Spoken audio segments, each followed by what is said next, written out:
नाजरीन, दुनिया में 3 बादशाह ऐसे गुजरे हैं जिनको शहनशाह का लक़ब दिया जाता है। ये वो लोग थे जिन्होंने आधी से ज्यादा दुनिया को फतेह किया। इसमें सबसे पहला नाम सिकंदर आजम का आता है। दूसरे नंबर पे लोग चंगेज खान को जानते हैं।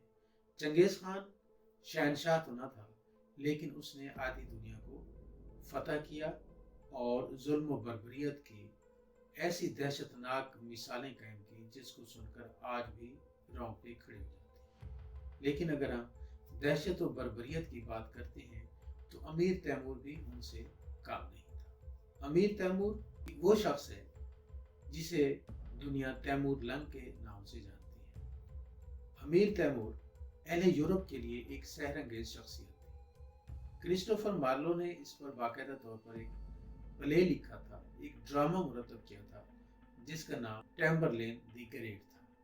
विलियम हेराल्डिंग ने बाकायदा तौर पर इसकी सवाने उम्री लिखी है और उसका नाम दी टैम्बरलेन है, जिसका तर्जमा हमारे मशहूर मौरख इनायतुल्लाह ने किया है। लेकिन नाज़रीन, क्या आप जानते हैं कि तैमूर लंगड़ा कैसे हुआ? लोग उसे लंग के नाम से क्यों जानती है?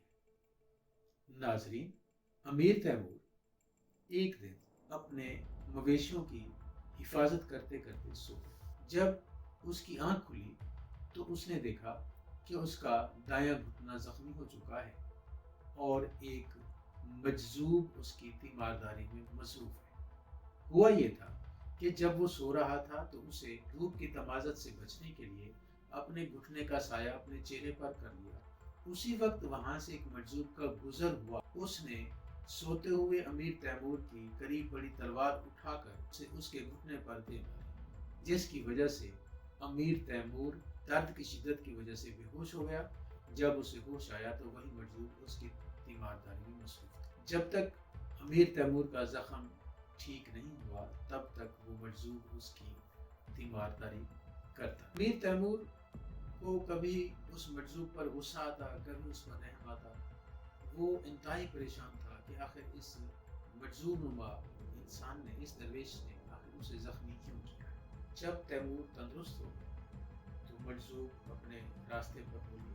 अमीर तैमूर ने उससे अपने जख्मी होने की वजह पूछी तो उसने कहा कि ऐ तैमूर, जब मेरा यहाँ से गुजर हुआ तो मैंने देखा कि तुम्हारे बख्त के सितारे पर तुम्हारा घुटना जो है वो साया किए हुए, लिहाजा मैंने वो नौसत हटाने के लिए तुम्हारे घुटने पर ज़र्ब। हकीकत ये है कि उसके बाद वो चंद भेड़ें और चंद मवेशी रखने वाला अमीर तैमूर एक तूफान बनकर उठा और उसने आधी से ज्यादा दुनिया को फतह। लेकिन विलियम हेराल्ड इसके लंगड़े होने की कहानी कुछ और ही सुना। बाकौल उसके सेस्तान की जंग में जब वो सेस्तानियों के नरवे में आ तो हर तरफ से तीरों की बौछार हो गई, जिनमें से एक तीर उसकी पिंडली में आकर लगा, जिसकी वजह से उसकी दाएं टांग जख्मी हो गई। बाद अज़ां उसने सिस्तानियों पर फतह तो हासिल कर ली, लेकिन वो तंदुरुस्त होने के बावजूद अपने पाँव की लंगड़ाहट पर काबू ना पा सका। इसलिए दुनिया उसे तैमूर के साथ साथ तैमूर लंग कहने